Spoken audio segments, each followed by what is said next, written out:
All right, well, good day to you. Welcome to 2026. And Mazda just dropped their 2025 sales numbers, and there's a lot to dig into.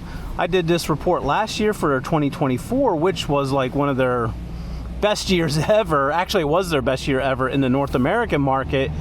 And when I did that video last year, I said, can they repeat that in 2025? And that was before we even knew about all the crazy stuff that was going to go on in 2025 with U.S. policy and tariffs and trades and inflation and all those things. So here we are in early January. We are out for a drive. It did snow last night, and but it's sunny out. And when the sun's out, you can drive the Miata with the top down. Just got to have something on your head. And yeah, it stays warm in here as long as you put the windows up. So you got to get out and take advantage of this warm weather. Not warm weather, but sunny weather.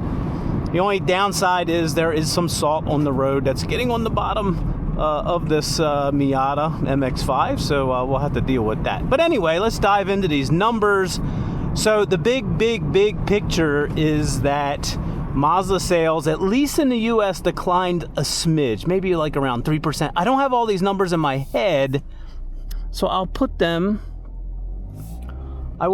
on the screen. But yeah, down a little bit. Now, interestingly enough, regarding that is in Mexico and Canada, sales were up. Yeah, so I think that's kind of indicative of how tumultuous things are in the U.S., where you get U.S. sales down slightly, but Canada and Mexico sales actually up, which again is on top of their stellar year last year. So even though their sales are down like 3% in 2025, it's still a banner year for Mazda if you go back and look over like the last 10-year period.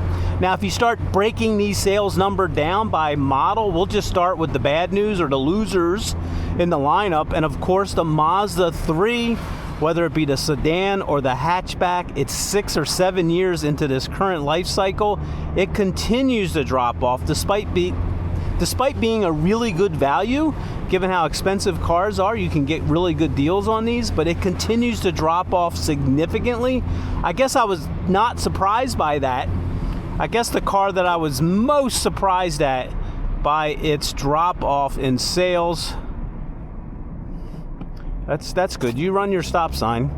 The one that I was most surprised at by the drop off in sales is the CX-30. That's just shocking to me.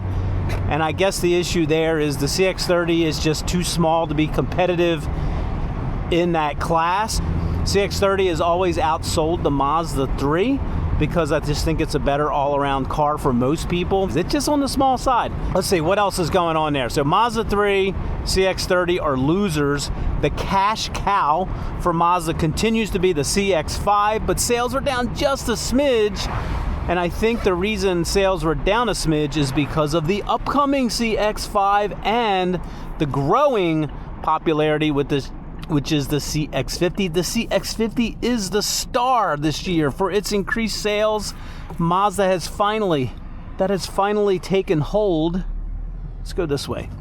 The CX-50 has finally taken hold in the marketplace. They had the hybrid come online this year. I think the Alabama plant is running at really good capacity, so there's good deals on these. So yeah, CX-50, the star of the Mazda lineup, again catching up to the CX-5, and we'll talk about the all-new CX-5 here at the end of the video.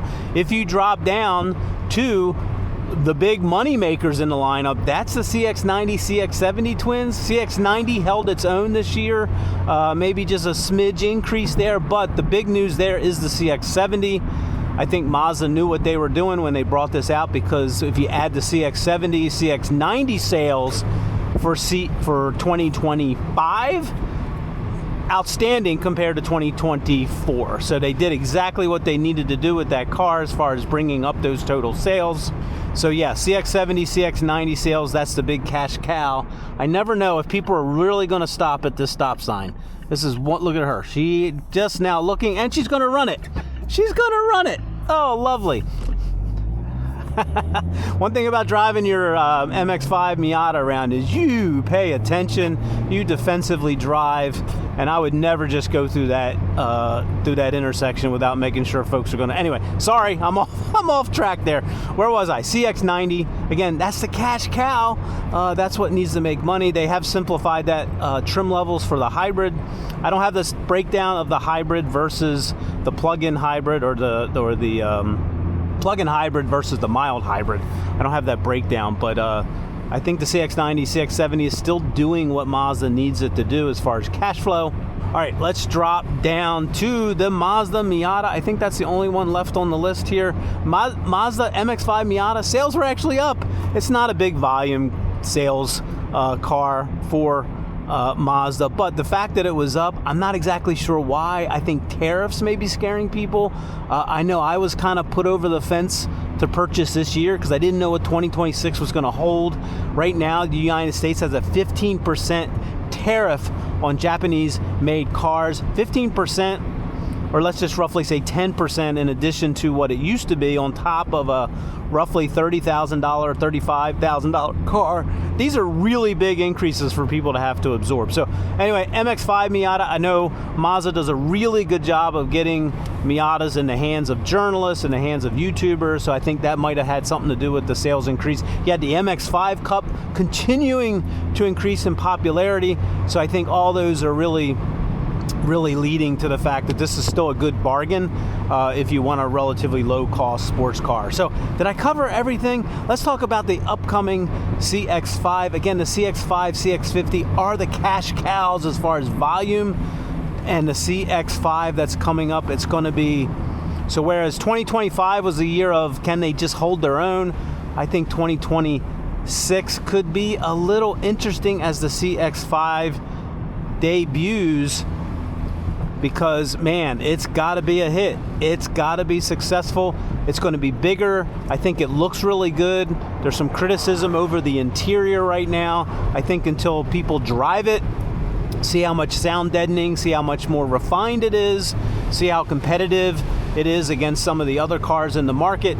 Also, the big thing is, will it maintain its sporty driving characteristics with that larger size?